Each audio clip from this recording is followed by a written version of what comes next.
నేను Babji master, BJP తూర్పుగోదావరి జిల్లా teachers కన్వీనర్ను.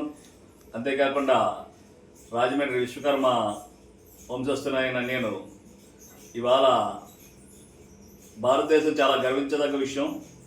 ఎందుకంటే పహల్గాం ఉగ్రదాడిలో ఒక భారతీయ మహిళ యొక్క సింధూరం ఉగ్రమూకలు తొలగించిన సందర్భంగా వారికి చిన్ననివ్వాలి. తర్వాత జరిగిన సందర్భం మనందరికీ తెలిసిందే. ఎవరైనా భారతీయ స్త్రీ యొక్క సింధూరం జోలికి వచ్చినట్లయితే వారి యొక్క వెళ్ళి మోడీ గారు చెప్పుకోమన్నారంట ఆ ఉగ్రమూకలు. అప్పుడు ఏం జరుగుద్దో ఇప్పుడు మీకు తెలిసింది. పాక్ యొక్క ఆక్రమిత పాకిస్తాన్ మనం ఆక్రమించుకోవడం జరుగుతుంది, యుద్ధం జరుగుతుంది. వారందరికీ ఆ యుద్ధంలో పాల్గొన్న మన భారతీయ జవాన్లందరికీ ఇవాళ ధన్యవాదాలు. అంతేకాకుండా మోడీ గారికి కూడా ధన్యవాదాలు. జై బోలో భారత్ మాతాకి జై జై, జై బోలో భారత్ మాతాకి జై జై, జై బోలో భారత్ మాతాకి జై జై. అయితే ప్రస్తుతం ఉన్న సందర్భం చూసుకున్నట్టయితే ఇవాళ రాజమండ్రిలో రూరల్లో కాతేరులోని శ్రీ వీరబ్రహ్మేంద్ర స్వామి దేవాలయం నిర్మించడం జరిగింది. అది నిజంగా ఒక అద్భుతమైన దేవాలయం.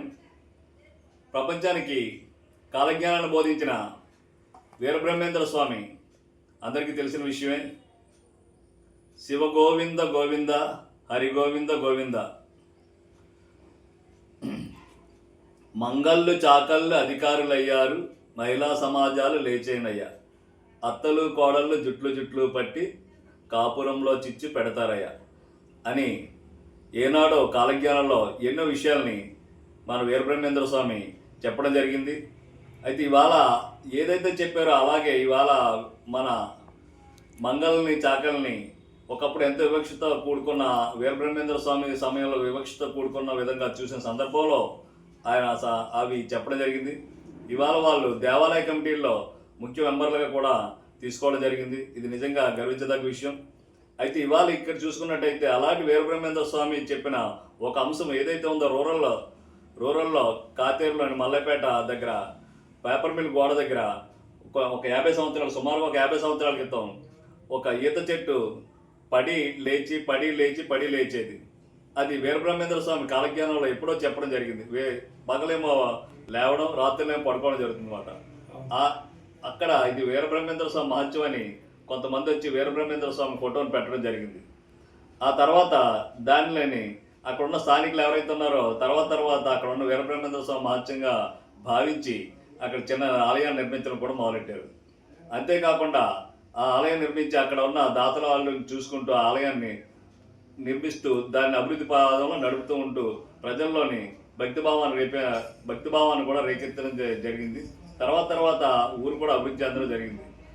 అయితే అక్కడ ఆ దేవాలయాన్ని తర్వాత 25-26 సంవత్సరాల క్రితం శ్రీ గుడివాడ వెంకటేశ్వరరావు గారు ఒక సామాన్య మధ్యతరగతి దిగువ తరగతి ఉన్న ఒక వడ్రంగి పని చేసుకున్న ఒక వ్యక్తి తన తలంపులో బ్రహ్మేంద్ర స్వామి వచ్చి తనని నిర్మించాలన్న ఒక సంకల్పాన్ని కల్పించడం జరిగింది.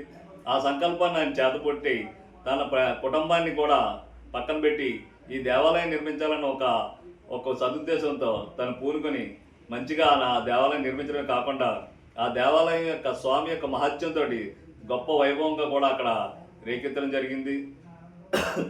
తర్వాత ఈ దేవాలయంలోని మరలా 25 సంవత్సరాల తర్వాత మళ్ళీ పునర్నిర్మాణం జరగడం జరిగింది. దీని తర్వాత దీని విషయాలు మీరు చెప్తారు. అదే దేవాలయ యొక్క విశిష్టత గురించి మీకు చెప్పడం. ఒకప్పుడు దేవాలయంలో పక్క నుంచి ఒక కాలువ ప్రవహిస్తూ ఉండేది, ఇప్పుడు కూడా ప్రవహిస్తుంది. ఆ కాలువ చాలా పెద్ద కాలువ. అయితే ప్రవహిస్తున్న సందర్భంలో ఒక చిన్న పాప కొట్టుకుంటూ వచ్చింది, ప్రాణాలు లేకుండా ఉందన్నమాట. ఆ వెంకటేశ్వరరావు గారు అక్కడ చూసి, అక్కడ ఉన్న స్థానికులు కూడా చూసి ఆ పాపని ఒడ్డుకి తీసుకొచ్చి చాలా పరిచర్యలు చేశారు. అయినా ఆ పాప బతికే పరిస్థితి లేకుండా ఉంది. ఆ పాపను తీసుకుని వీరబ్రహ్మేంద్ర స్వామి పాదాల చెంత ఇచ్చి ఆ స్వామిని దండం పెట్టుకోవడం జరిగింది. తర్వాత ఆ పాప బతకడం కూడా జరిగింది. ఇది లోకవిదితం, ఇది అందరికీ తెలిసిన విషయం. అయితే ఇదే కాకుండా ఎన్నో మహత్యాలు ఈ స్వామివారి దగ్గర జరగడం జరిగింది. ఎవరైనా పరీక్షలకు వెళ్ళే పిల్లలు ఇక్కడ దండం పెట్టుకుని వెళ్ళినట్లయితే మంచి మార్కులతో రావడం జరుగుతుంది. ఇలాగ ఏదైతే కాతేరు వెళ్తున్నారో వాళ్ళు ఈ ఈ ఆలయం నిర్మించక ముందు కాతేరు అనేది ఒక చిన్న గ్రామం కింద ఉండేది. వెళ్తూ వస్తూ అక్కడ కాతేరు గ్రామం వాళ్ళు ఇక్కడ